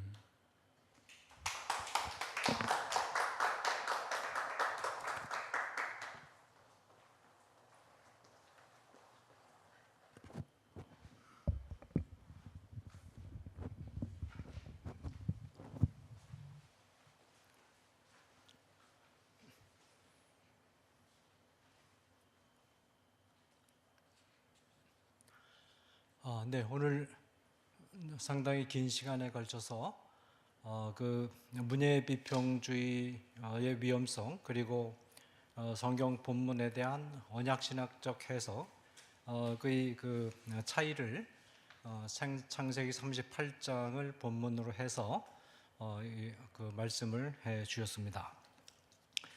저는 사실 성경 해석의 전문가가 아니기 때문에 교수님께서 말씀하신 언약신학적 관점에서 성경 본문을 해석해야 된다라는 전제에는 전적으로 동감을 합니다. 동감을 하는데 창세기 38장 유다와 다말 사건을 해석함에 있어서는 우리 교수님 같은 그런 해석도 있을 수 있지만 그러나 조금 결이 다른 그런 해석도 있을 수 있다고 개인적으로 생각을 합니다. 예를 들어서 이제 그 계대 결혼을 말씀하셨는데 이 다말이 유다와 성관계를 가진 것은 이 계대 결혼은 형의 그 아내가 그 세상을 떠났을 때 그 동생이 형을 대신해서 이제 결혼을 해가지고 아기를 갖는 것을 말하는데 계대 결혼 안에는 시아버지와 그 며느리가 성관계를 갖는 그런 부분은 없거든요. 그래서 그런 부분을 어떻게 해석해야 될지 그거는 좀 이론의 여지가 있을 수가 있습니다. 그러나 제가 성경 해석학의 전문가가 아니기 때문에 요 그 해석이 굉장히 깊이 있게 들어갔고 그 부분까지 제가 깊이 있게 어떤 판단할 수 있는 그런 입장은 아닌 것 같습니다. 그래서 그 점은 그 정도로 평가를 하고 넘어가는 것이 좋을 것 같습니다. 그러나 중요한 것은 이 그 성경 본문에 대한 바른 해석은 언약신학적인 관점 안에서 성경의 문학적 형식이 사용될 수도 있지만 어디까지나 하나님께서 하나님의 계시를 전달하고 또 언약신학의 틀을 바르게 소개하도록 하는 그런 관점에서 말하자면 문학 형식이라든지 문예라든지 이런 것들이 사용되고 있는 것이고 또 성경 본문은 어떤 경우에도 문학 인간의 머릿속에서 구성되어 나온 간의 허구적인 이야기인 문학 작품은 아니다라는 점은 그 분명하게 우리가 우리 교수님의 강의를 통해서 파악할 수 있지 않을까 그렇게 생각을 합니다. 네, 이제 광고 사항으로 넘어가겠습니다.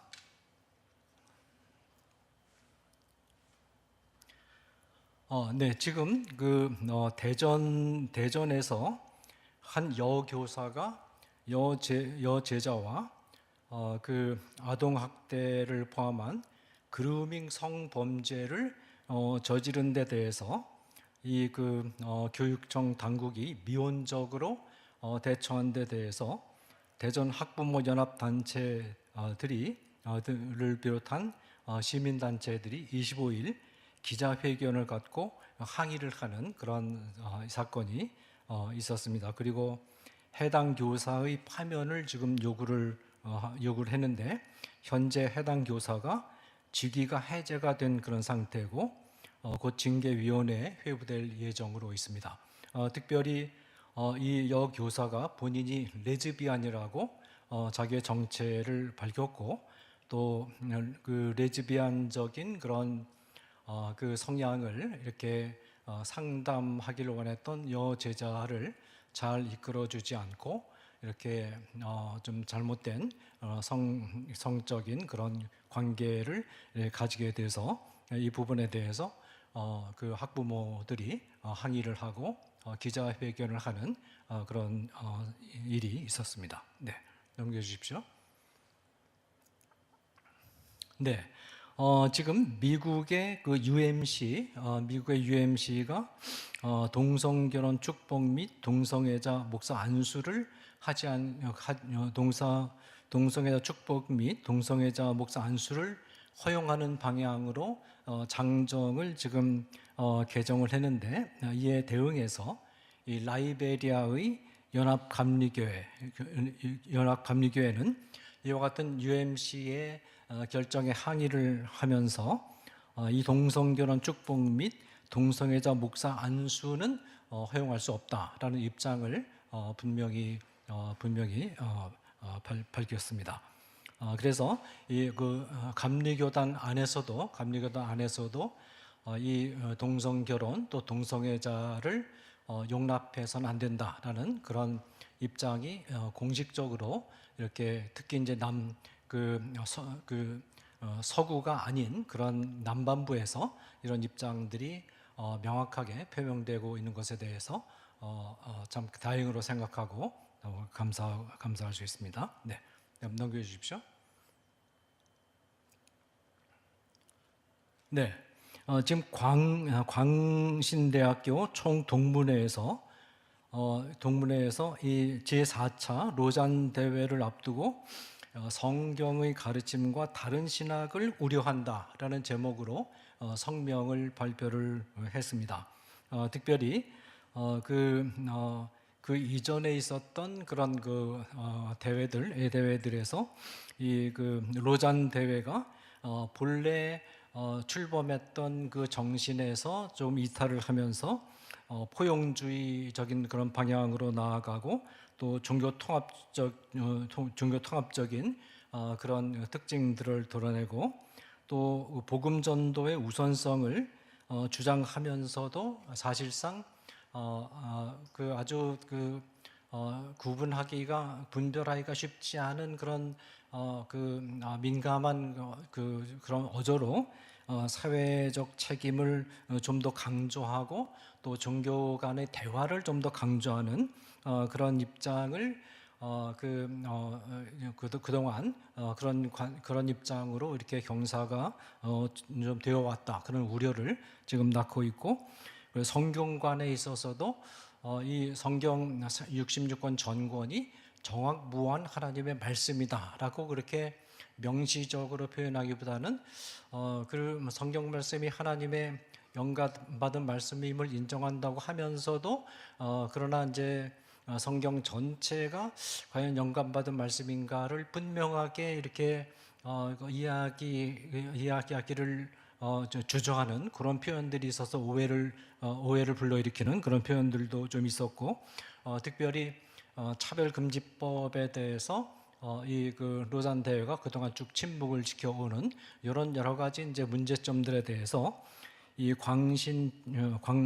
광신대학교 총동문회에서 기자회견을 갖고 이 로잔 대회가 이 복음 전도의 우선성을 분명하게 표명해 줄 것, 그리고 성경과 명확한 성경관, 성경 66권 말씀 전체가 하나님의 말씀, 영감받은 하나님의 말씀, 오류가 없는 그런 말씀이라는 분명한 성경관, 그리고 차별금지법에 대한 분명한 입장, 동성애라든지 젠더 이데올로기 문제들에 대한 분명한 입장을 표명해 주기를 원하는 그런 기자회견을 가진 바 있습니다. 네, 우리 시청자들께서 이런 흐름에 주목해 주시면 고맙겠습니다. 네, 이 차별금지법을 이기는 성경 말씀 증언의 약자가 차이성인데, 차이성에서 매주 금요일마다 저녁에 철야 기도를 하고 있습니다. 그래서 저녁 8시에서 10시까지 철야 기도를 하는데, 우리 시간이 되시고 또 관심이 있으신 분들은 이 철야 기도에 참여를 해 주시면 고맙겠습니다. 특별히 저녁에 7시 30분까지 이 화면에 제시된 그 장소로 오게 되면 같이 카풀해서 산으로 올라갈 수 있다고 합니다. 우리 성도님 시청자들께서 관심을 가지고 또 이 참여를 해주시면 고맙겠습니다. 네, 다음 시간에는 이 차바 전체를 총괄 지휘하시는 이 조영길 변호사님께서 교회요 동성애 차별금지법과 성경거역적 성경 비평을 배제하라라는 제목으로 강의를 진행해 주시겠습니다. 많은 시청을 바랍니다. 네, 그럼 잠깐 기도하고 오늘 모든 강의 일정을 마무리하겠습니다. 사랑하는 하나님 아버지, 오늘도 예정했던 강의 일정을 은혜 가운데 잘 진행할 수 있도록 도우신 것을 감사드립니다. 특별히 지난주에 이어서 우리 하나님께서 귀하게 쓰시는 김두석 교수님을 오늘도 계속 세우셔서 바른 성경 해석의 방향이 무엇인가를 우리에게 가르쳐 주심을 감사드립니다. 바른 성경 해석은 우리를 위해서 십자가 위에서 죽으신 예수 그리스도를 중심에 둔 언약신학의 관점을 명백하게 분명하게 견지하면서 다른 모든 것들을 언약신학을 표명하는 그런 도구로 하나님께서 사용하셨다는 그런 전자에서 성경을 읽을 때 성경이 바르게 이해되고 해석된다는 사실을 지난 시간과 이번 시간 강의를 통해서 우리에게 분명히 말씀해 주신 것 감사드리며 이런 강의를 통해서 우리 시청자들이 성경을 바르게 해석하고 이해하는 법을 터득해 나가는 그런 은혜가 있고 또 바른 성경 이 동성애 문제나 젠더 이데올로기 문제나 이런 문제들이 이 성경이 우리에게 제시하는 그런 하나님의 말씀과 하나님의 명령을 명령에 저항하면서 일어난 운동이라는 점을 우리가 인식할 때 성경을 바르게 해석하고 이해하는 것이 얼마나 중요한가를 우리가 다시 한번 느끼게 됩니다. 이런 계기를 통해서 우리 시청자들의 성경에 관한 성경을 읽고 또 해석하는 관점이 좀 더 분명해질 수 있도록 하나님이 도와주시기를 간절히 바라곤 합니다. 그동안도 우리 차별금지법 바로알기 아카데미를 통해서 좋은 우리 이 진리가 가려지고 또 가려지는 이 시대에 이 바른 진리를 계속해서 가감없이 선포할 수 있는 기회를 주시고 또 적절한 주제들을 우리에게 정해주시고 또 주께서 준비하신 강사들을 우리에게 보내주셔서 강의를 지금까지 진행해 올 수 있도록 도우신 것을 감사드립니다. 지금까지 함께 하신 하나님께서 앞으로도 더 크신 은혜로 함께 하셔서 이 차별금지법 바로알기 아카데미가 이 시대에 주어진 소명을 온전히 이루어가는 그런 기관이 될 수 있도록 주께서 도와주시기를 원합니다. 그동안 차별금지법을 차단하고 또 동성애 성혁명과 젠더 이데올로기로부터 한국 사회와 교회를 지켜내기 위해서 많은 주의정들이 헌신해 왔는데 이제 이들의 헌신을 통해서 이 충남의 학생 인권 조례 폐지가 결정이 되고 이어서 가장 중요한 것인 이 어려운 여건 속에서도 서울시의 학생 인권 조례가 폐지되는 그런 결정을 끌어낼 수 있도록 도우신 하나님께 참으로 감사드리며 앞으로 이 사안이 계속해서 법정 소송으로 이어질 가능성이 있는데 이런 법정 소송에서도 우리가 끝까지 잘 싸워내서 승리할 수 있도록 하나님께서 도와주시기를 간절히 바라옵고 원합니다. 저희들이 참 전 세계 서구 제국들이 이 차별금지법과 동성애 혁명을 제대로 막아내지 못해서 이 사회가 도덕적으로 붕괴되어 가고 또 교회가 심각한 위기에 처해 있는 이러한 때 우리 한국교회 모든 성도들을 우리 하나님께서 깨워주셔서 이 한국 사회에서만은 반드시 이 차별금지법과 동성애 혁명을 막아낼 수 있도록 하나님께서 도와주시고, 또 그 경험을 우리가 토대로 해서 이 같은 문제로 고통을 겪고 있는 세계 교회를 우리가 돕는 자리까지 나아갈 수 있도록 주께서 은혜로 도와주시기를 간절히 바라곤 합니다. 이 차별금지법 바로알기 아카데미 전체를 총괄 지휘하시는 조영일 대표님을 은혜 가운데 붙드시고 또 지혜를 주셔서 잘 지휘하실 수 있도록 도와주시고, 또 실무적으로 뒷받침하는 간사들도 은혜 가운데 붙들어 주시기를 간절히 바라곤 합니다. 오늘의 이 모든 말씀 예수 그리스도 이름으로 간절히 기도하옵나이다. 아멘. 네, 이것으로 제 175회 모든 차별금지법 바로알기 아카데미 강의 일정을 마무리하겠습니다. 감사합니다.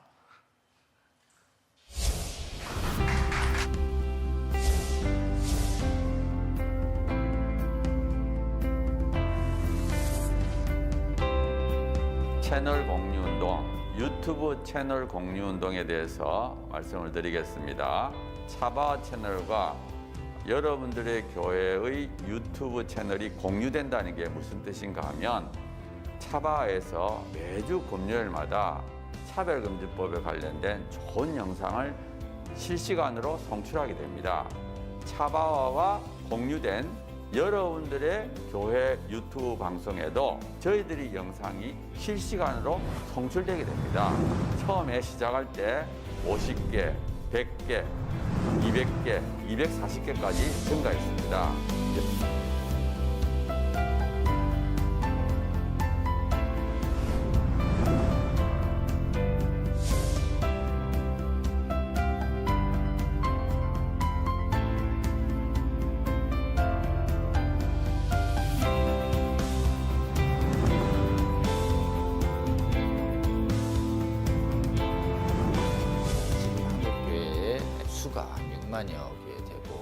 채널을 10,000개라고 보면 그 10,000개 중에 10%, 1,000개가 되면 이 1,000개 채널이 나머지 10,000개의 영향을, 10,000개 채널이 10,000개 교회가 나머지 6만 교회에 영향을 미칠 수 있다. 저는 그렇게 생각합니다. 이 차별금지법 제정 시도가 2007년부터 시작이 됐는데, 한 번 차단이 되는 것으로 끝나는 것이 아니고 한 번 차단이 되면 또 제기되고 또 제기돼서 지금 15년 이상 차별금지법 제정 시도뿐만 아니라 인권 조례를 통해서 사실상의 차별금지법이 하위 법령이 만들어지고 있고, 또 초중고등학교에서 젠더 및 동성애 성교육이 지금 강하게 일어나고 있고, 이 운동이 지속적인 반대 운동이 필요하고 또 계몽 운동이 필요합니다. 여러분 섬기시는 교회 담임 목사님 은혜로운 설교를 들으셨다면 적어도 주 1회는 지금 전 세계에 가장 위협이 되고 있는 동성애 성혁명 주장들, 그리고 우리 미래 세대를 음란으로 미혹시키고 거짓으로 미혹시키고 있는 이 성혁명 사상들, 차별금지법, 이 문제가 우리나라에서 반드시 막아내고 복음적 성인례를 반드시 지켜내는 이런 사역에 우리가 실패해서는 안 되겠습니다. 차바 강의 중에서는요, 쉬운 강의도 있고요, 또 어려운 강의도 있습니다. 쉬운 강의는 한 번 듣고 이해가 되지만요, 어려운 강의는 또 여러 번 들으실 수가 있어야지 되는데요, 이게 교회 채널을 통해서 모든 성도들에게 공급이 된다면 정말 좋겠죠. 그 운동을 우리가 하고 있는 것입니다. 차바 채널 이 공유 운동, 저는 우리 주님께서 저희에게 알려주신 방법이라고 생각합니다. 차별금지법을 제정을 성공적으로 막아내고 음란을 정당화하고 음란을 강요하는 각종 악법들을 막아내서 대한민국 교회와 대한민국을 지키는데 아주 귀하게 사용하실 거라고 생각합니다. 여러분, 이 거룩한 도로 개설 운동, 그리고 거룩한 성령의 검 배포 운동에 기도하시면서 지속적으로 함께 해주시기를 여러분 주위에 권면해 주십시오. 여러분의 작은 동참이 한국교회와 세계교회를 새롭게 하고 주님 다시 오실 때까지 이 악하고 음란한 세대를 선하고 거룩하게 만드는 데 귀하게 사용하실 거라고 굳게 믿습니다.